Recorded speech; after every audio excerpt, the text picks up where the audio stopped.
사도신경으로 2월 12일 새벽기도를 시작하도록 하겠습니다.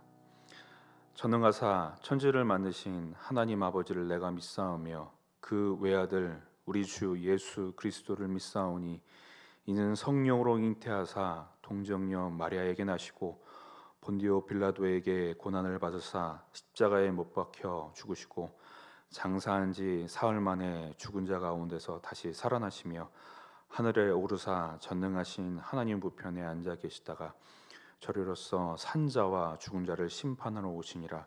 성령을 믿사오며 거룩한 공회와 성도가 서로 교통하는 것과 죄를 사하여 주시는 것과 몸이 다시 사는 것과 영원히 사는 것을 믿사옵나이다.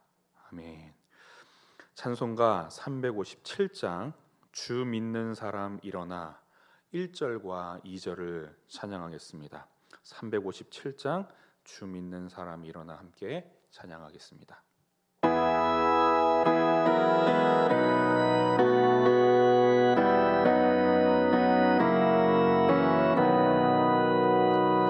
주 믿는 사람 일어나 다 힘을 합하여 이 세상 모든 마귀를 다 쳐서 멸하세. 저 앞에 오는 적군을 다 싸워 이겨라. 주 예수 믿는 힘으로 온 세상 이기네. 믿음이 이기네. 믿음이 이기네. 주 예수를 믿음이 온 세상 이기네. 온 인류 마귀 괴율로 큰 죄에 빠지니 진리로 띠를 띠고서 늘 기도드리세. 참 믿고 의지하면서 겁없이 나갈 때 주 예수 믿는 힘으로 온 세상 이기네.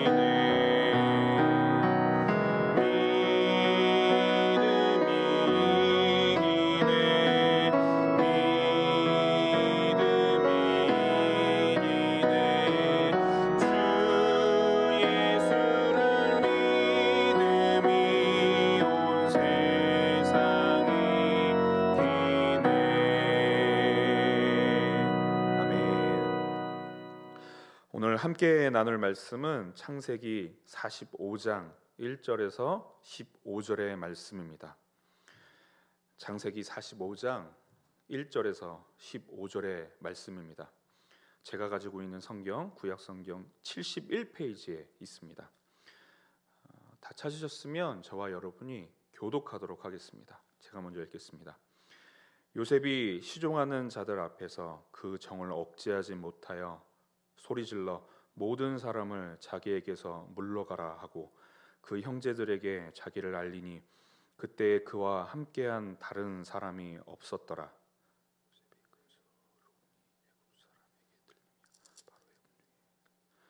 요셉이 그 형들에게 이르되 나는 요셉이라. 내 아버지께서 아직 살아계시니까 형들이 그 앞에서 놀라서 대답하지 못하더라.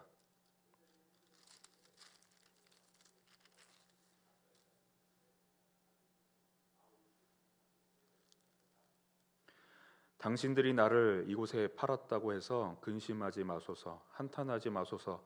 하나님이 생명을 구원하시려고 나를 당신들보다 먼저 보내셨나이다.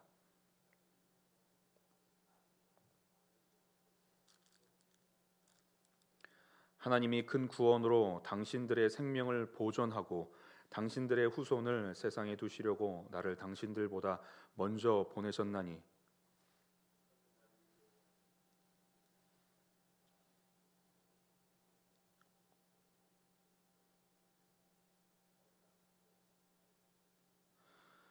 당신들은 속히 아버지께로 올라가서 아뢰기를 아버지의 아들 요셉의 말에 하나님이 나를 애굽 전국의 주로 세우셨으니 지체 말고 내게로 내려오사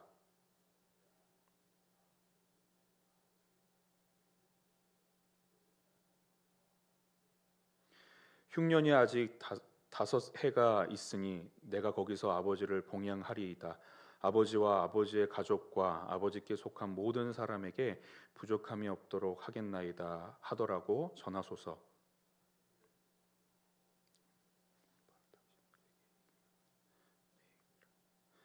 당신들은 내가 애굽에서 누리는 영화와 당신들이 본 모든 것을 다 내 아버지께 아뢰고 속히 모시고 내려오소서 하매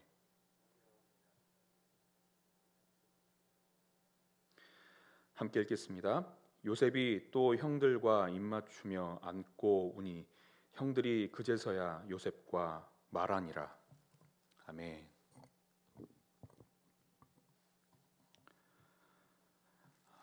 요셉의 인생은 험난함과 억울함의 연속이었습니다. 요셉처럼 험난한 인생의 파도를 만난 사람은 아마도 없었을 겁니다. 형들의 손에 죽음의 위협을 받기도 했고 또 형들에게 버림을 받아 노예로 팔리기도 했습니다. 보디발의 집에 인정을 받고 삶이 평탄해지나 했는데 곧 보디발의 아내의 모함으로 감옥에 갇히기까지 했습니다. 더 억울한 것은 이 모든 일에 요셉의 책임이 없다는 것입니다. 요셉이 노예로 팔린 것은 아버지의 그릇된 사랑과 형들의 잔인한 복수심 때문이었고 또 감옥에 갇힌 이유는 보디발의 아내의 모함 때문이었습니다.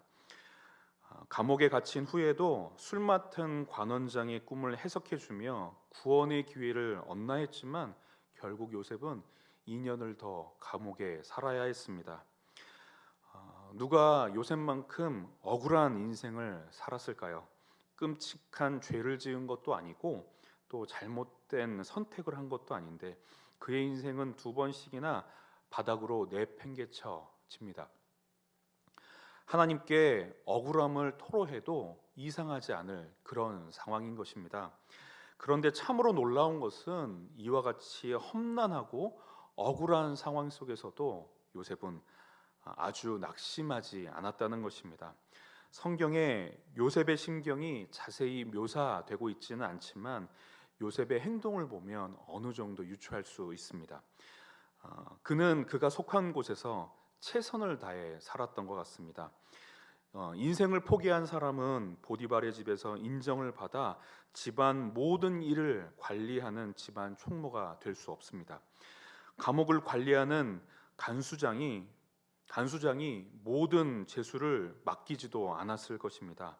이와 같은 모습을 보아 요셉은 자신의 인생을 포기하지 않았던 것 같습니다. 뿐만 아니라 그는 하나님 앞에서 살았던 것 같습니다.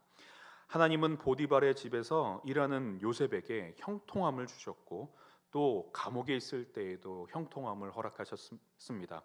뿐만 아니라 감옥에 있을 때 술 맡은 간원장과 떡 굽는 이 관원장의 꿈을 해석하게 하셨고 애굽 왕의 꿈도 해석하게 하셨습니다.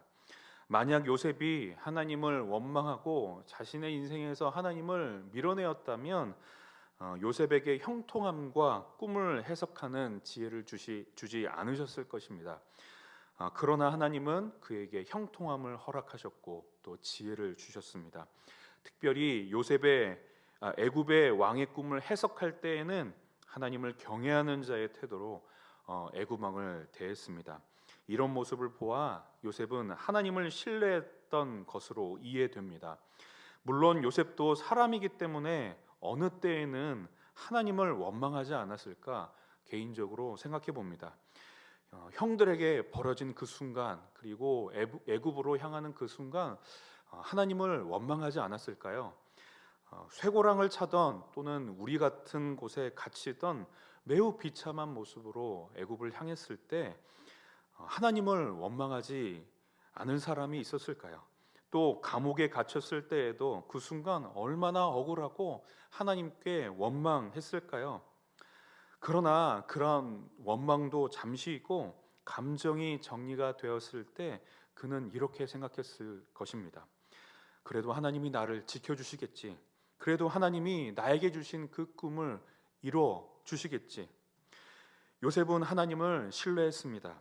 주어진 삶이 처참하게 느껴져도 하나님을 원망하고만 있지 않았습니다.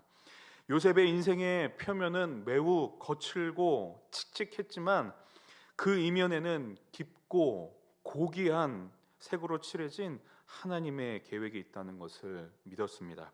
그리고 그 계획을 세우신 하나님께서 이루실 줄을 믿었습니다.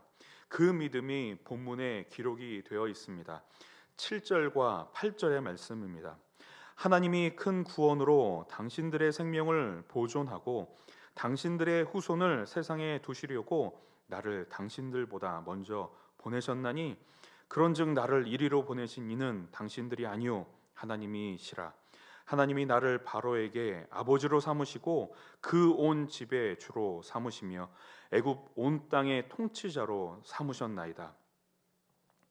형들이 날 판 것으로 보이지만 사람이 날 감옥으로 보낸 것 같지만 결국 나를 이곳으로 보내신 분은 하나님이시요 하나님이 나를 인도하셨습니다 라고 요셉은 고백하고 있는 것입니다. 결국 하나님은 요셉을 향한 계획을 이루십니다. 애굽의 총리로 세우셨습니다. 요셉을 총리의 자리에 세우는 것은 사실 하나님의 목적은 아니었습니다. 총리가 된 요셉을 통해 무언가 하고 싶으신 일이 있으셨던 것입니다. 그렇다면 하나님의 계획은 무엇일까요? 바로 7년의 흉년 기간 동안 요셉의 손으로 수많은 사람들의 생명을 구하는 것, 그리고 그의 가족 야곱의 가족의 생명 또한 구하는 것, 그리고 아브라함에게 주셨던 약속대로 그의 후손들을 큰 민족으로 이루는 것, 이것이 바로 하나님의 계획이었던 것입니다. 요셉은 어떤 상황에서도 자신의 삶을 포기하지 않았고 하나님의 이루심을 믿었습니다. 그랬을 때 요셉의 삶은 퍼즐 조각처럼 맞춰져 사람을 살리고 보존하는 의미 있는 그림이 되었습니다. 우리는 그리스도인으로 살아갈 때 수많은 어려움을 만납니다. 우리와 다른 목적을 가진 사람들 속에서 역류하는 연어와 같은 저항감을 느낍니다. 또 그리스도인이기 때문에 만나는 거부감, 거절감들을 등을 느낍니다. 또 요셉처럼 우리의 잘못은 아니지만 큰 어려움을 겪기도 합니다. 그래서 우리를 향한 하나님의 계획을 생각하고 그 계획이 이루어지기를 바라기보다 저항감과 절망감을 느끼곤 합니다. 하지만 하나님의 자녀들은 우리가 들었던 요셉의 이야기를 기억해야 합니다. 요셉을 향한 계획을 가지셨고 그 계획을 이루셨던 하나님, 그 하나님을 기억해야 하는 것입니다. 또 그 하나님은 우리를 향한 계획을 갖고 계시며 그 계획을 이루실 거란 믿음을 가져야 하는 것입니다. 오늘 설교를 마무리하며 한 가지 이야기를 여러분들에게 드리고 싶습니다. 1959년 영화사에 길이 남을 한 작품이 등장합니다. 바로 영화 배너입니다. 배너는 오래된 영화이지만 지금 봐도 참 재미있는 영화입니다. 특히 마지막 부분 15분여에 달하는 전차 경주 장면은 그야말로 압권입니다. 전차 경주 장면은 약 60년이 지난 지금 보아도 전혀 손색이 없습니다. 이 전차 경주 장면에는 주목할 만한 비하인드 스토리가 있는데요. 주인공 유다 배너는 8팀의 쟁쟁한 경쟁자들과 겨루어 우승해야 했습니다. 특히 바퀴에 톱날이 달린 그리스식 전차를 몰고 나온 이 원수 메살라를 이겨야 했습니다. 아무리 보아도 유다 배너에게 정말 이기기 힘든 경기가 아닐 수 없습니다. 이 배너 역을 담당한 찰톤 헤스톤이란 배우는 이 일곱 팀의 쟁쟁한 경쟁자들과 겨루어서 우승하는 장면을 연기해야 했습니다. 그런데 이 찰스 헤스톤은 마차 타는 것을 매우 어려워했다고 합니다. 2개월 동안 고된 연습을 통해 겨우 마차를 끌 수 있을 정도였는데요. 너무나 걱정스러웠던 나머지 이 찰스 헤스톤은 감독에게 이렇게 말을 했다고 합니다. 감독님, 마차는 탈 수 있겠는데 경주에서 우승할지는 잘 모르겠습니다. 이렇게 이 찰스 헤스톤이 감독에게 말하자 감독은 이렇게 답을 했다고 합니다. 경주에 남아 있기만 해요. 그러면 당신이 이기도록 해줄 테니 말이에요. 찰스 헤스톤은 어떻게 해야 경주에서 우승할 수 있을지 고민할 필요가 없었습니다. 왜냐하면 감독인 윌리엄 와일러가 유다 배너가 우승할 수 있도록 각본을 썼고 연출을 할 것이기 때문입니다. 우리는 기억해야 합니다. 하나님이 우리 인생의 각본가이자 감독이 되십니다. 그분이 우리의 인생을 책임지실 것입니다. 우리를 향한 계획을 가지고 계시고 또 그 계획을 하나님께서 이루실 것입니다. 이 사실을 기억하며 하나님 앞에서 살아가는 저와 여러분 되시길 축복합니다. 우리 함께 찬양하겠습니다. 찬송가 357장 주 믿는 사람 일어나 3절을 함께 찬양하겠습니다.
기도하겠습니다. 은혜로우신 하나님, 참으로 감사합니다. 오늘 우리에게 허락하신 말씀을 기억하며 이 세상을 살아가기를 소망합니다. 하나님, 요셉은 처절하고 험난한 자신의 인생 속에서도 하나님을 믿고 신뢰하는 것을 포기하지 않았습니다. 그리고 자신을 향한 하나님의 계획을 믿었고 그 계획을 이루실 줄을 믿었습니다. 우리도 요셉처럼 우리의 삶이 아무리 험난하고 거칠더라도 나를 향한 하나님의 계획이 있음을, 또 그 계획을 하나님께서 이루실 줄을 믿고 살아가기를 소망합니다. 그리고 우리의 삶 속에 일하시며 또 역사하시는 하나님을 경험하기를 소망하오니 은혜로우신 하나님 아버지께서 연약한 우리의 믿음을 도우시고 또 우리의 삶 속에서 우리를 향한 하나님의 계획을 이루어 주시옵소서. 주께서 명하신 기도로 기도하오니 하늘에 계신 우리 아버지여, 이름이 거룩히 여김을 받으시오며 나라가 임하시오며 뜻이 하늘에서 이루어진 것 같이 땅에서도 이루어지리이다. 오늘 우리에게 일용할 양식을 주시옵고 우리가 우리에게 죄 지은 자를 사하여 준 것 같이 우리 죄를 사하여 주시옵고 우리를 시험에 들게 하지 마시옵고 다만 악에서 구하시옵소서. 나라와 권세와 영광이 아버지께 영원히 있사옵나이다. 아멘.